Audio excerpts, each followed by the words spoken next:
આગળ વાત કરીએ તો અમદાવાદના શ્યામલ વિસ્તારમાં આગ લાગવાની ઘટના સામે આવી છે। મૌર્યાશ એલેન્ઝા બિલ્ડિંગના ગ્રાઉન્ડ ફ્લોરમાં આગ લાગી। ફાયર વિભાગની 4 ગાડીઓ ઘટના સ્થળે પહોંચી સતત પાણીનો મારો ચલાવી આગ પર કાબુ મેળવવાનો પ્રયત્ન હાથ ધરવામાં આવ્યો છે કે ઓફિસની આસપાસના કાચ તોડીને આગ પર કાબુ મેળવવા માટે પ્રયાસ હાથ ધરવામાં આવ્યો છે। આ દ્રશ્યો આપ જોઈ રહ્યા છો, આ બિલ્ડિંગના બહારના આ દ્રશ્યો છે।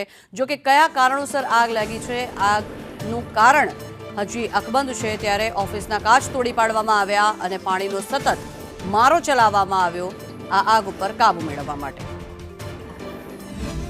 મયુરાંશ એલેન્ઝા આપણે શ્યામલ 4 રસ્તા 9 અને 15ની આજુબાજુ કોલ પ્રાપ્ત થયેલ હતો, જેની અંદર મયુરાંશ એલેન્ઝા કરીને બિલ્ડિંગ છે, કોર્પોરેટ હાઉસ છે, જેની અંદર ગ્રાઉન્ડ ફ્લોર ઉપર ઓયોની ઓફિસ હતી, જેની અંદર આગ લાગેલી છે। પ્રાથમિક દ્રષ્ટિએ જોતા તો શોર્ટ સર્કિટ જેવું લાગે છે અને હાલમાં આગ બુઝાવવાની કામગીરી ચાલુ છે। અંદર કોઈ ફસાયેલ ન હતું, અમે આવ્યા ત્યારે આગ લાગેલી હતી, જે બુઝાવવાની કામગીરી ચાલુ હતી। અમદાવાદના શ્યામલ 4 રસ્તા પાસે આવેલ મયુરાંશ એલિગન્સની નામની બિલ્ડિંગના ગ્રાઉન્ડ ફ્લોરમાં આગ લાગવાની ઘટના સામે આવી। ફાયર વિભાગ દ્વારા જોઈ શકાય છે કે હાલ આગ પર કાબુ મેળવવાનો પ્રયાસ છે તે કરવામાં આવી રહ્યો છે। ગ્રાઉન્ડ ફ્લોર પર આખી આ જે આગ છે તે પ્રસરી ગઈ અને આખું વિકરાળ સ્વરૂપ છે તે ધારણ કરી લીધું અને આખી જે ગ્રાઉન્ડ ફ્લોરમાં આવેલી આખી જે ઓફિસ છે તે બળીને ખાખ થઈ ચૂકી છે અને જોઈ શકાય છે કે આજે ખાસ કરીને આખી બિલ્ડિંગ કાચની છે, જેથી કરીને ફાયર વિભાગને પણ કાચ તોડીને ત્યારબાદ આ જે આખી આગ પર કાબુ મેળવવા માટેની કામગીરી છે તે હાથ ધરવામાં આવી હતી।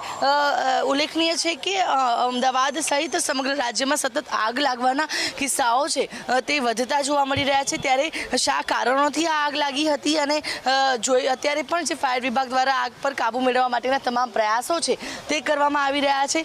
જે કાચની જેટલી પણ આખી ઓફિસો છે, કાચની ઓફિસો તૈયાર કરવામાં આવી છે, ત્યારે ફાયર સેફટીના સંસાધનો અહીંયા ઉપલબ્ધ હતા કે કેમ અને જો હતા તો તે કાર્યરત હતા કે નહીં, તમામ બાબતોને લઈને હવે વધુ તપાસ પણ કરવામાં આવશે। કોઈ પણ દુર્ઘટના નથી સર્જાઈ। જે આગની ઘટના જે આગ લાગવાની શરૂઆત થઈ અને તરત જ ફાયર વિભાગ દ્વારા અત્યારે હાલ આગને કંટ્રોલમાં લાવવા માટેની કામગીરી છે તે શરૂ કરી દેવામાં આવી છે।